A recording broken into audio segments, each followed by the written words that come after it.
Selamat pagi Bapak Ibu Jemaat yang dikasihi Tuhan. Senang sekali pada pagi hari ini kita bisa berjumpa lagi di kebaktian online.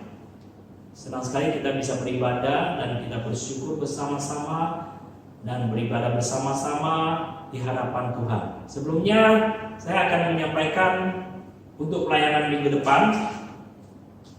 Pada hari Minggu 21 Juni 2020 firman Tuhan akan dibawakan atau dilayani Pendeta Yosua. Kemudian liturgis akan dilayani Ibu Dewi. Musik akan dilayani Saudari Genesia. Kemudian untuk persekutuan doa kita sudah bisa mulai di gereja dengan kondisi terbatas. Itu setiap hari Kamis jam 19 atau jam 7 malam. Demikian informasi gereja saya sampaikan biar bisa menjadi berkat dan juga siapkan pelayanan bagi kita semua. Tuhan berkati. Selamat pagi Bapak Ibu yang kasih Tuhan. Kita tetap ada dalam berkat dan anugerah Tuhan di minggu yang kedua di bulan Juni. Ya, kita bersyukur sekalipun kita masih beribadah di rumah kita masing-masing, tapi saya percaya setiap kita punya kerinduan yang besar agar dalam waktu dekat kita bisa kembali beribadah di gereja bersama-sama. Saya mengajak kita untuk siapkan hati kita pada pagi hari ini, untuk tenangkan hati kita, ambil posisi duduk yang baik bersama-sama dengan keluarga kita. Kita mau masuk dalam ibadah kita pada pagi hari ini. Kita bersatu teduh sejenak.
Mari jemaat yang kasih Tuhan, kita lagi berdiri bersama-sama. Pertolongan kita adalah di dalam nama Tuhan yang menciptakan langit dan bumi, yang senantiasa memelihara karya ciptaannya dari permulaan sampai seterusnya. Kasih karunia dan damai sejahtera dari Allah Bapa dan Tuhan Yesus Kristus serta persekutuan dengan Roh Kudus menyertai saudara sekalian. Amin. Silakan duduk kembali. Mari kita bersama-sama kembali memuji Tuhan selagi kita bernafas, selagi kita bisa memuji Tuhan. Mari kita memuliakan nama Allah dengan pujian mulia bagi Allah.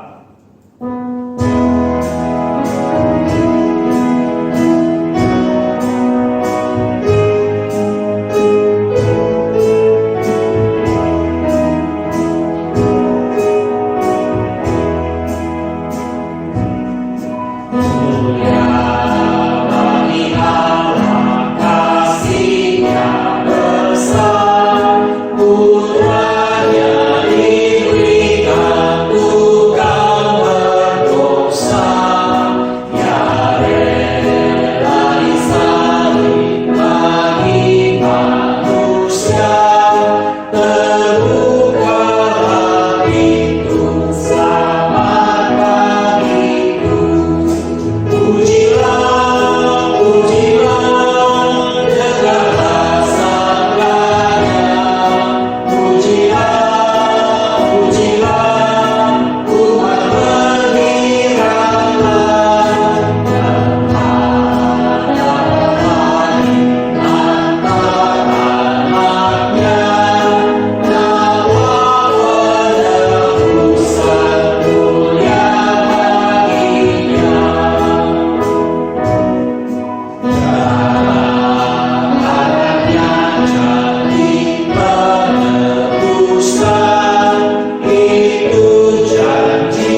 Pengakuan iman rasuli.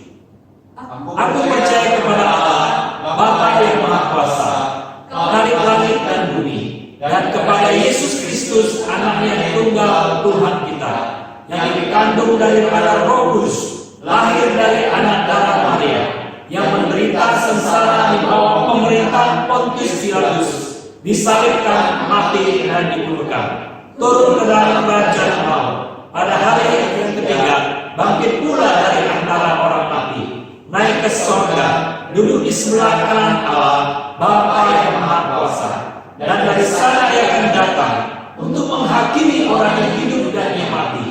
Aku percaya kepada Roh Kudus, gereja yang kudus dan am, persekutuan orang kudus, pengampunan dosa, kebangkitan tubuh, dan hidup yang kekal. Amin.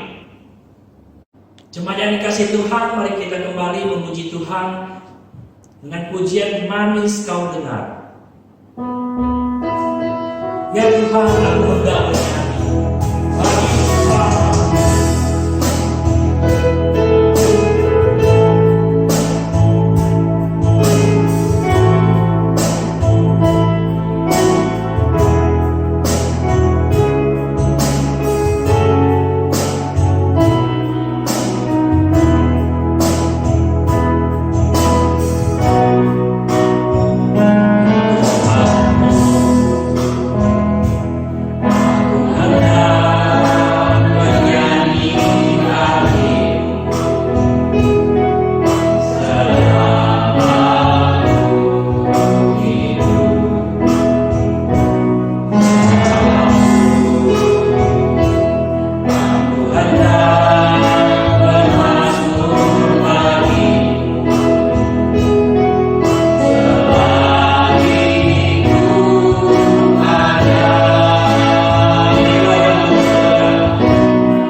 Jemaat yang dikasih Tuhan, mari kita bersama-sama membacakan bacaan tanggapan firman Tuhan.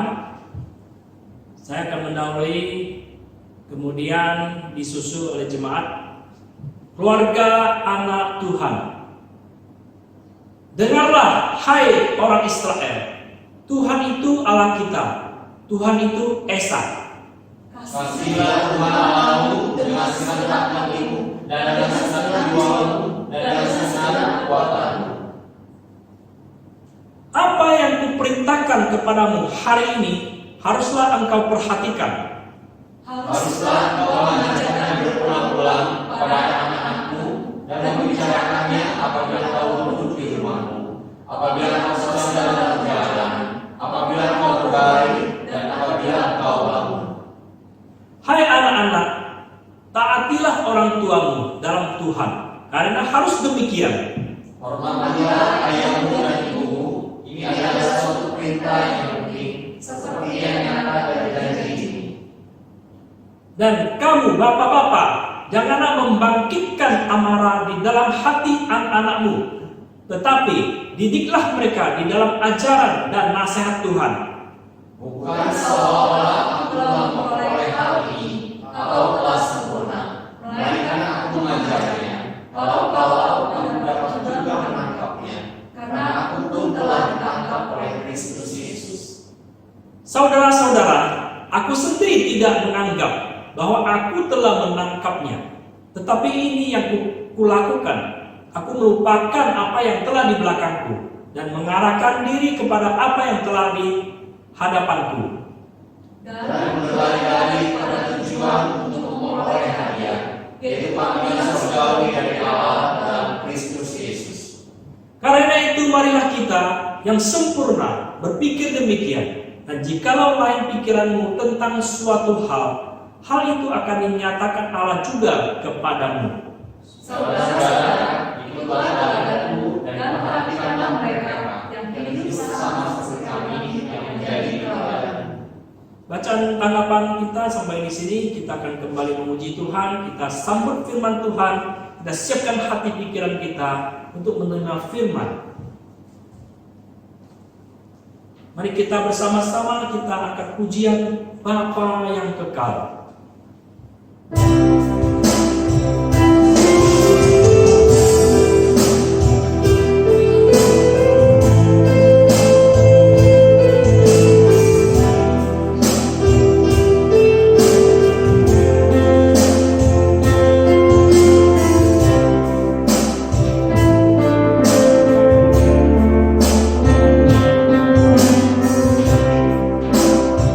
Kasih yang sempurna.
Selamat pagi jemaat kasih Tuhan, kita satu di dalam doa. Bapa dalam surga, kami datang di hadapan Tuhan, kami bersyukur, berterima kasih kepada Engkau sudah memimpin dan membawa kami Tuhan masuk kembali di minggu kedua di bulan Juni. Terima kasih Bapa, walaupun kondisi dan keadaan mungkin masih belum baik di sekitar kami, tapi kami selalu belajar untuk mengatakan bahwa Tuhan Yesus itu selalu baik buat kami. Terima kasih Bapa. Berkatilah pada pagi hari Tuhan, kami akan merenungkan firman-Mu, minta pertolongan kepada Tuhan, boleh memimpin dan menyertai kami, supaya setiap jemaat-Mu di rumah kami bersama-sama diberikan kehausan yang sungguh Tuhan untuk boleh menikmati firman-Mu pada pagi hari ini. Hanya dalam nama-Mu Tuhan Yesus kami bersyukur dan kami berdoa. Amin. Begitu pada pagi hari ini saya mengajak kepada jemaat sekalian, kita membuka satu bagian firman Tuhan yang diambil dari Surat Paulus kepada jemaat Efesus pasal yang kelima, ayat yang ke-15 sampai dengan yang ke-21. Ya, Efesus pasal yang kelima, ayat yang ke-15 sampai dengan yang ke-21. Firman Tuhan berkata demikian, karena itu perhatikanlah dengan saksama bagaimana kamu hidup. Janganlah seperti orang bebal, tetapi seperti orang arif. Dan pergunakanlah waktu yang ada, karena hari-hari ini adalah jahat. Sebab itu janganlah kamu bodoh, tetapi usahakanlah supaya kamu mengerti kehendak Tuhan. Dan janganlah kamu mabuk oleh anggur, karena anggur menimbulkan hawa nafsu. Tapi hendaklah kamu penuh dengan Roh. Dan berkata-katalah seorang kepada yang lain dalam mazmur, kidung puji-pujian dan nyanyian rohani. Bernyanyi dan bersoraklah bagi Tuhan dengan segenap hati. Ucaplah syukur senantiasa atas segala sesuatu dalam nama Tuhan kita Yesus Kristus kepada Allah dan Bapa kita. Dan rendahkanlah dirimu seorang kepada yang lain di dalam takut akan Kristus. Berbahagia kita membaca dan merenungkan firman Tuhan dalam kehidupan kita setiap waktu. Bapak Ibu yang kasih Tuhan, keluarga adalah unit terkecil yaitu dalam sebuah masyarakat. Ya, sebagai unit yang terkecil, keluarga itu punya posisi yang strategis dan menentukan kesejahteraan atau tidaknya sebuah masyarakat atau sebuah kelompok komunitas. Saya selalu mengatakan pada kita, bila keluarga sehat, maka komunitas atau lingkungannya pasti akan sehat juga, pasti akan sejahtera juga. Tapi jika keluarga itu tidak sehat, maka komunitas di mana dia ada, di mana dia berkumpul, itu pun menjadi tidak baik. Jika sebuah bangsa sejahtera, pasti juga dampak itu adalah kepada gereja. Ya, itu sebabnya peranan dalam keluarga itu sangat penting. Peranan dalam keluarga itu sangat penting. Karena itu Tuhan Yesus dan Rasul Paulus secara khusus menaruh perhatian kepada kelangsungan hidup sebuah keluarga. Ya Bapak Ibu kasih Tuhan, kalau kita lihat tayangan-tayangan di televisi, film-film atau drama-drama seri, seringkali tema-tema yang diangkat selalu itu ada tentang keluarga. Dan semua dinamika yang ada, hubungan suami istri, pertengkaran, kehidupan anak-anak dan semua romantika yang ada, dan gak kurang bumbunya itu adalah selalu ada hadirnya orang ketiga. Dan seringkali ini menjadi sebuah bumbu penyedap ya di dalam sebuah tayangan yang kita tonton. Ya paling tidak kita sedikit terpengaruh atau ada bagian-bagian juga yang membuat kita terinspirasi. Tapi Bapak Ibu kasih Tuhan, berbicara tentang keluarga tidak akan berhenti dan tidak akan pernah cukup. Berapa banyak pun seminar yang kita ikuti tentang keluarga, bagaimana kita membangun keluarga yang utuh, keluarga yang tangguh, atau keluarga yang sehat. Saya percaya 1, 2 sesi, 3 sesi itu nggak akan pernah cukup. Karena berkeluarga itu berbicara sepanjang hidup kita. Selama kita masih bernafas, selama kita masih terikat bersama dengan suami atau istri kita dalam sebuah pernikahan, keluarga itu tetap akan berjalan. Bahkan ketika anak-anak kita sudah besar pun, ketika mereka sudah tinggalkan rumah dan menempuh hidup mereka masing-masing, tetap kita adalah sebuah keluarga. Karena itu Rasul Paulus dan juga Tuhan Yesus menekankan pentingnya sebuah keluarga di dalam Tuhan. Karena itu di dalam suratnya kepada jemaat Efesus yang tadi sudah kita baca, Rasul Paulus menegaskan tentang bagaimana kita membangun sebuah keluarga yang berkenan di hadapan Tuhan. Saya sangat terberkati dengan sebuah kesaksian yang pasangan yang sudah cukup lanjut usia bernama Herbert dan Zelmira Fisher. Ya, mereka adalah pasangan yang memiliki pernikahan yang paling awet di dunia. Ya, tahun 2010 ya mereka merayakan wedding anniversary mereka yang ke-86 tahun. Saya rasa ini adalah pasangan yang paling panjang umur, pernikahan yang paling awet di dunia. Ketika merayakan anniversary-nya yang ke-86 tahun, usia Herbert, sang suami itu 104 tahun. Dan istrinya, Zelmira ini berusia 102 tahun. Ya, mereka adalah pasangan kulit hitam di Amerika. Tapi mereka punya pernikahan yang begitu awet. Ya, ketika seorang mewawancarai mereka, dikatakan kunci kelangsungan keluarga mereka sudah cukup lama. Kuncinya adalah menurut mereka saling menghargai, berkomunikasi, dan saling mencintai. Ini adalah 3 unsur mendasar, gitu ya. Yang katakan, itu saya sudah tahu. Itu memang sudah pasti. Itu memang kudu di dalam sebuah keluarga. Tapi Bapak Ibu kasih Tuhan, saya percaya 3 poin ini saja pun rasanya ketika kita jalani, ketika kita hidup di dalam keluarga kita, ngos-ngosan, lelah, capek, ada baik dinamika di dalamnya. Ya, tapi Bapak Ibu kasih Tuhan, ada beberapa hal pada bagian ini yang mengingatkan kepada kita bagaimana kita membangun keluarga yang berkenan di hadapan Tuhan untuk mengatasi banyak kemelut, banyak konflik yang terjadi mungkin di tengah-tengah keluarga kita. Yang pertama, ketika Paulus katakan kepada jemaat Efesus itu di ayat 16, dikatakan pergunakanlah waktu dengan baik. Ya, ayat 16 berkata, dan pergunakanlah waktu yang ada karena hari-hari ini adalah jahat. Waktu menurut Alkitab adalah pemberian Tuhan yang sangat berharga kepada kita. Orang-orang dunia mengatakan waktu adalah uang. Ya, mereka para profesional, ya para psikolog, ya para konselor. Ketika ada orang yang datang konseling kepada mereka menetapkan, ya tarif kami 1 jam adalah sekian $. Karena bagi mereka waktu adalah uang. Jadi investasi mereka bukan hanya sekedar untuk membantu orang menyelesaikan masalah dan problem mereka, tapi bagaimana mereka dihitung, mereka dibayar dengan waktu yang sudah mereka investasikan untuk menjadi seorang pendengar yang baik. Waktu menurut Alkitab adalah pemberian Tuhan Allah yang sangat berharga buat kita. Itu Bapak Ibu kasih Tuhan, waktu nggak cuma berbicara tentang detik, menit, jam, tahun, tapi waktu itu berbicara tentang kesempatan hidup kita. Waktu itu singkat dan harus kita pergunakan sebaik-baiknya dengan bijaksana. Karena waktu itu tidak akan lagi terulang buat kita. Saya percaya ketika kita melihat anak-anak kita bertumbuh, kita akan katakan, waktu cepat sekali ya.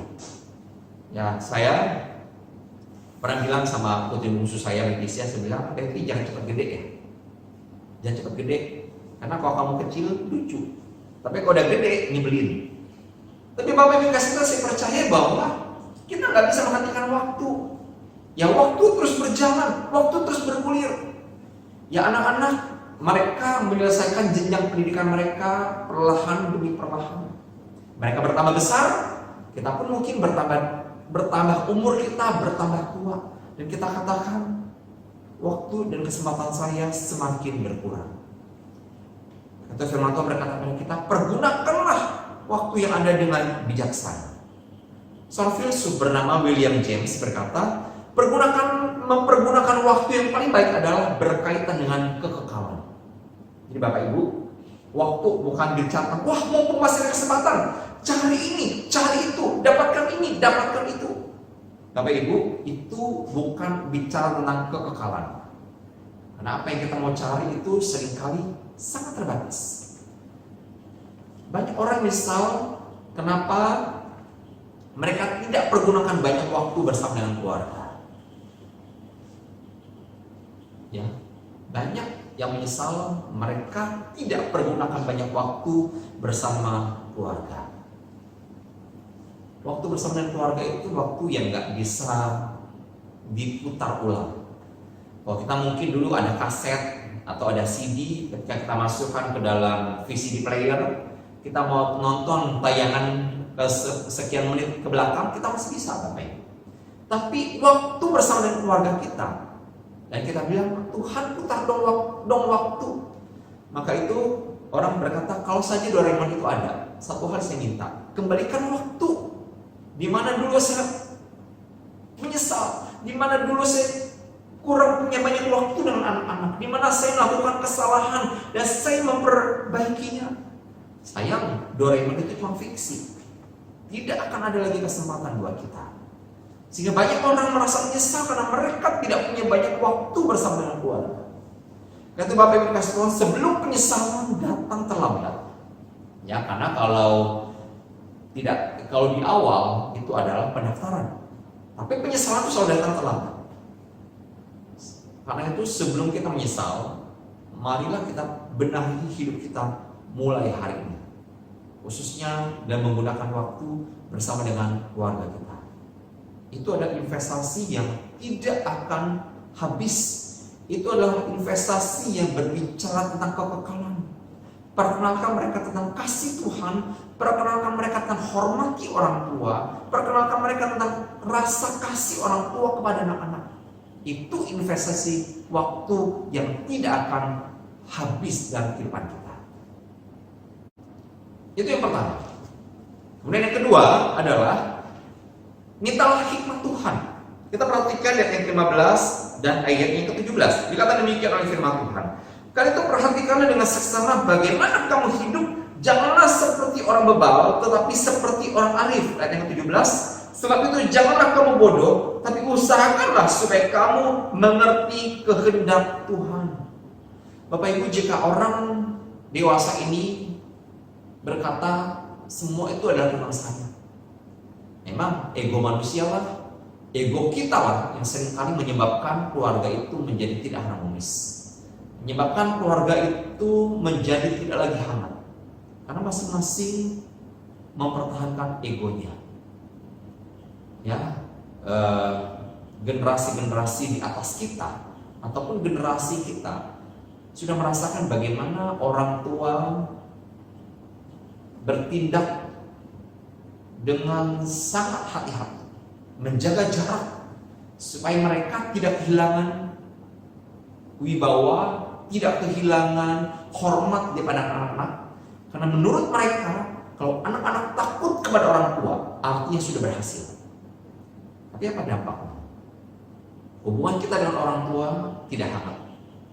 Hubungan kita dengan orang tua ya tidak mesra. Hanya sebatas tahu itu bapak saya, itu mama saya, sudah cukup. Tapi hari-hari ini saya percaya setiap kita yang pernah merasakan ada bagian yang kosong dalam hidup kita, yang tidak terisi dengan rasa kasih, kehangatan, pelukan dari orang tua. Saya percaya kita mulai memperbaiki mindset dan pemikiran kita. Kita mungkin hari ini lebih banyak bicara, kita mungkin lebih banyak sharing dengan anak-anak, mungkin lebih banyak pelukan, ada banyak tatapan hangat, ada banyak tawa dan canda dengan anak-anak. Tapi gue kasih Tuhan, mintalah hikmat Tuhan dalam kehidupan kita. Ego kita, ego manusia itu selalu membawa kehancuran. Mungkin di satu sisi kita akan merasa menang, karena kita berkata, ayo kuat-kuatan, siapa yang kuat? Kamu atau saya yang kuat? Mungkin kita menang, tapi dampaknya itu adalah hancur keluarga kita. Minta hikmat Tuhan untuk menopang dan memampukan kita. Karena firman Tuhan berkata, hikmat itu melebihi kepandaian. Kepandaian berarti kita memiliki sebuah kemampuan untuk memanage, untuk mengatur ya bagian-bagian yang kita tahu. Kalau saya pertahankan bagian itu terus, maka tidak akan berdampak baik. Bapak Ibu yang kasih Tuhan, itulah hikmat. Kebijaksanaan memampukan kita mengaplikasikan pengetahuan kita itu menjadi sesuatu bermanfaat untuk kehidupan kita sehari-hari. Bapak Ibu yang kasih Tuhan, marilah selama Tuhan masih berikan waktu dan kesempatan kita, perbaiki waktu kita bersama dengan keluarga. Mintalah hikmat kepada Tuhan, agar Tuhan memampukan kita menjadi keluarga yang berkenan di hadapan Tuhan. Kiranya setiap kita meminta kemampuan daripada Tuhan untuk melakukan firman Tuhan. Kita satu di dalam doa.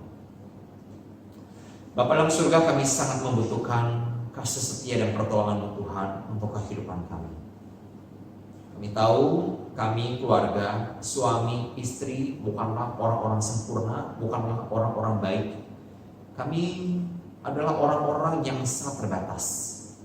Kadang-kala Tuhan ada banyak ego kami, ada banyak Tuhan sikap kami, ada banyak Tuhan prinsip hidup kami yang mungkin berseberangan, bertabrakan, bahkan menyebabkan mungkin komunikasi kami di dalam keluarga itu menjadi hambar, menjadi dingin, dan menjadi tidak lagi menyenangkan. Kami butuhkan anugerah kasih setia, pertolongan pada Tuhan ada buat kami. Mampukan kami Bapa untuk boleh melakukan firman-Mu. Berkatilah suami, istri, anak-anak, orang tua kami di rumah, supaya Tuhan penyertaan dan kasih setia pada Engkau cukup untuk kehidupan kami. Dalam nama-Mu Tuhan Yesus kami bersyukur dan kami berdoa. Amin. Kita harus meresponi firman Tuhan pada pagi hari ini yang pujian, ajar kami Tuhan.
Bapa dalam surga, kami tidak henti-hentinya menyerahkan kehidupan kami ke dalam tangan-Mu, karena kami tahu Kaulah penguasa atas segala sesuatu. Kaulah yang mengendalikan waktu, Kaulah yang mengendalikan keadaan dan situasi. Dan kami percaya apapun yang terjadi atas bangsa kami, bahkan atas hidup kami, semuanya Tuhan itu seizin daripada Engkau. Berkatilah dan pimpinlah Tuhan. Terus bangsa kami serahkan ke dalam tangan-Mu. Terus Bapa berdoa untuk setiap situasi dan kondisi yang ada. Berdoa untuk situasi sosial, politik, budaya, bahkan juga pergumulan bangsa kami Tuhan untuk pengendalian penyebaran wabah corona di mana-mana. Kami berdoa minta Tuhan anugerah kasih setia daripada Engkau Tuhan bekerja. Sudah ada beberapa kota Tuhan yang melonggarkan PSBB dan sudah menerapkan new normal. Kami berdoa Tuhan, kiranya setiap kebijakan, bahkan setiap protokol yang sudah disusun, yang sudah disosialisasikan, sungguh Tuhan ditaati oleh setiap warga negara. Sehingga Tuhan, setiap kebijakan yang sudah diambil itu dapat ditaati bersama-sama, sehingga Tuhan wabah dan virus ini Tuhan bisa tertangani secepatnya. Kami serahkan dalam tangan-Mu terus Tuhan untuk tenaga medis yang terus bekerja, tidak akan berhentinya. Mereka banyak mempertaruhkan kesehatan dan waktu mereka. Kami berdoa minta Tuhan Kau jamah tolong dan sertai mereka, supaya Tuhan setiap mereka diberikan anugerah kasih setia dan pertolongan daripada Engkau. Terima kasih Bapa.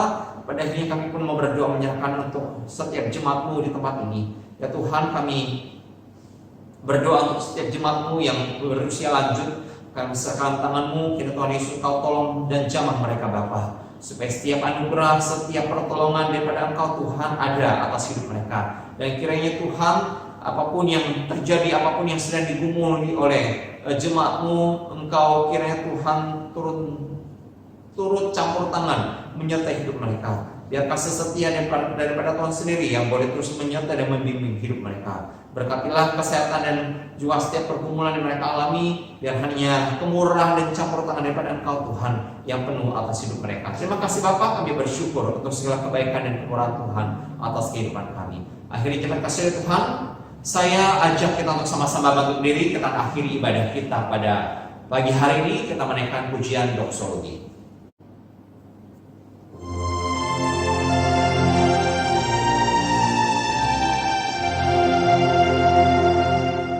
Puji Allah Bapa Putra, puji Allah Roh Kudus, ketiganya yang esa. Oh selamat sumber berkah.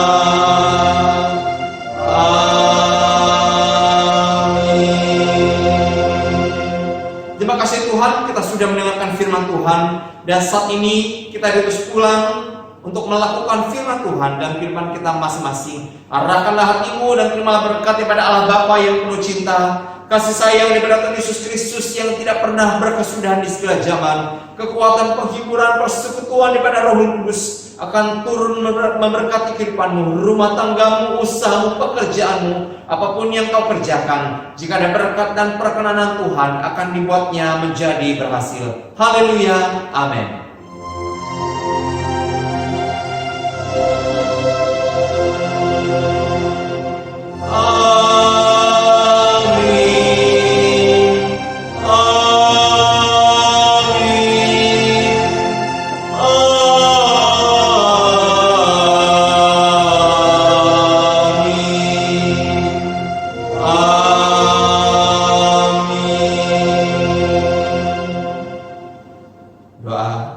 Ibadah selesai, doa tersenak, Tuhan Yesus memberkati.